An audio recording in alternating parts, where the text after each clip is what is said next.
ప్రభువు నామమునకు మహిమ కలుగునుగాక.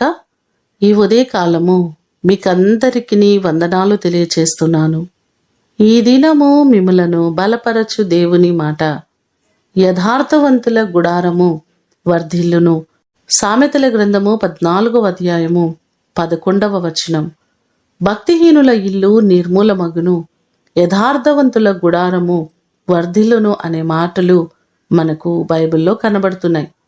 ప్రతి ఒక్కరికి వర్ధిల్లాలని, ఉన్నత స్థాయిలో ఉండాలని, చేస్తున్న పనిలో ఉన్నతిని కలిగి ఉండాలని ఆలోచిస్తూ ఉంటారు కదండి.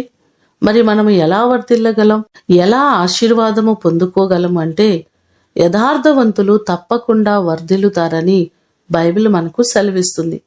మనందరమును ప్రతి పరిస్థితులలో దేవుని ఎదుట యథార్థవంతులుగా ఉండి దేవుని చేత మనము మన కుటుంబాలు అన్ని విషయాలలో వర్ధిల్లా చేయబడుదుముగాక.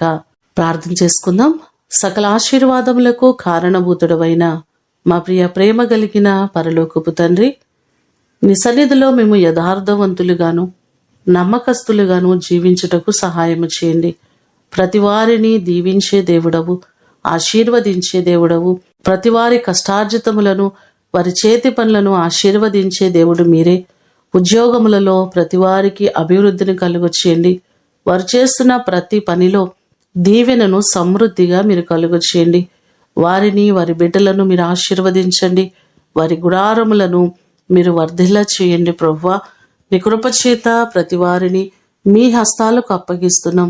ఈ దినము కొరకు వందనాలు ప్రభువా. ఎవరు నీ సన్నిధిలో నమ్మకస్తులుగా యథార్థవంతులుగా ఉంటారో ప్రతి వారిని మీరు విడిచిపెట్టక ఆశీర్వదించే దేవుడవు.